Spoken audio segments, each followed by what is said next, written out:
We have the greatest country in the world. We're going back to work. We're going to be out front.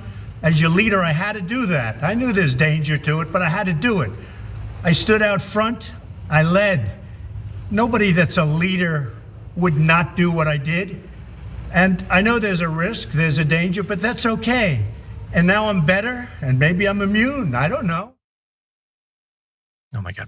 Anyway, okay, so that's enough of that. Jordan, he's now like, this is not a hypothetical anymore as to whether he'll have a new tone or something after having COVID. No, he's saying, I got over it. Now everybody needs to get back to work. I got over it, so that's proof that you all need to do it.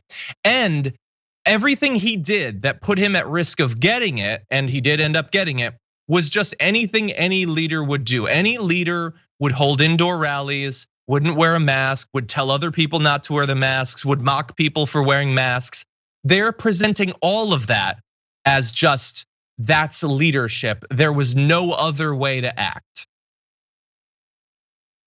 Yeah, just he got over it, so you should too. Just take your private helicopter to your private ward in the hospital where you're gonna have doctors wait on you hand and foot for free and give you the best treatment you could possibly get. Everyone should just do that. It's really quite simple. If everyone did that, then I think we could eradicate the virus collectively tomorrow. So get out there, get back to work. Who cares? Who cares about the people who get sick? Who cares about the people who die? This is the right wing mentality. Like it's the economy first. It's a death cult. At the end of the day, it's about preserving the markets, preserving their investments, preserving their control.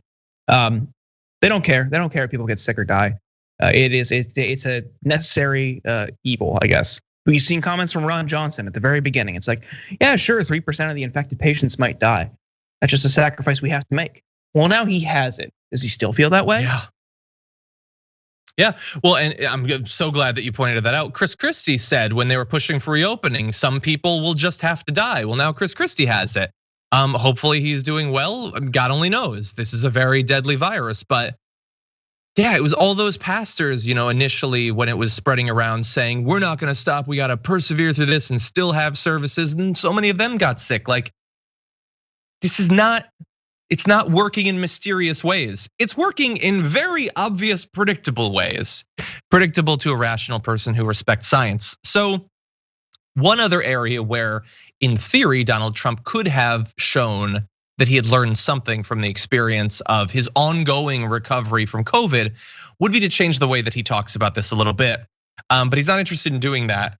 And I mean that very, very literally. It's like the exact same messaging, and we have a great example of it. So he sent out a tweet that has since been sort of kind of redacted by Twitter, but it's still available there because Twitter won't actually get rid of these tweets. They'll just put up a warning. So he tweeted, flu season is coming up. Many people every year, sometimes over 100,000, and despite the vaccine, die from the flu. Random, if you're listening to this on the podcast, random words are capitalized. I don't know why. Are we going to close down our capital country? No, we have learned to live with it, just like we are learning to live with COVID. In most populations, far less lethal. So at the beginning of this, March 9th, back before any of the lockdowns, before anything, I was still shooting in the studio. He tweeted, so last year, 37,000 Americans died from the common flu. It averages between 27,000 and 70,000 per year. Nothing is shut down. Life and the economy go on. At this moment, there are 546 confirmed cases of coronavirus with 22 deaths. Think about that. I'm gonna turn that back on you. You think about that. There were 22 deaths then. We've got about 1,000 times as many deaths now. And he's still saying the same thing. I mean, he's artificially inflated how many people supposedly die each year from the flu to sort of make it keep up a bit with COVID. It's not true, 100,000 people don't die every year. That's not even remotely true. 61,000 I think is the most in the past decade that have died. But Jordan, it's the same exact talking points actually, the same. Yeah, and they've learned nothing. They're trying the same type of tactics because they really want to make this seem like it's as insignificant as they can because they've got an election coming up and he wants to somehow twist what has happened over the past several months into some sort of victory. They are desperate. They are really, really hurting. I don't want to rely on polls because it's very easy to just respond and say, yeah, I'm voting for X candidate. It's much different to wait in line for a few hours and actually cast your ballot. So I don't want to get too confident in the polls, but it is looking like Trump is headed for a loss, hopefully. So they are just swing for the fences, trying to do anything they can, and just they are so desperate in this moment. And that means even going back to old, completely bogus talking points about the flu.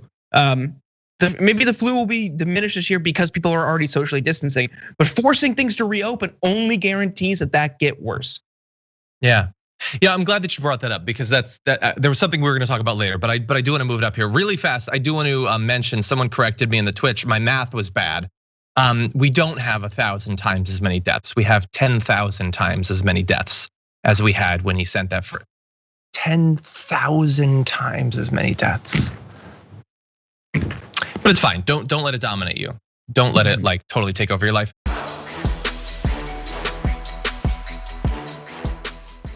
Check out the Damage Report podcast each day, wherever you get your podcasts, whether Pocket Casts or Stitcher or iTunes. You can join me as I give you the news and stories you want, with a range of co-hosts and interview guests jumping in on the fun each day. Again, that's the Damage Report, wherever you get your podcasts. And if you get them at iTunes, don't forget to rate and review. Sometimes I'll read them live on the show.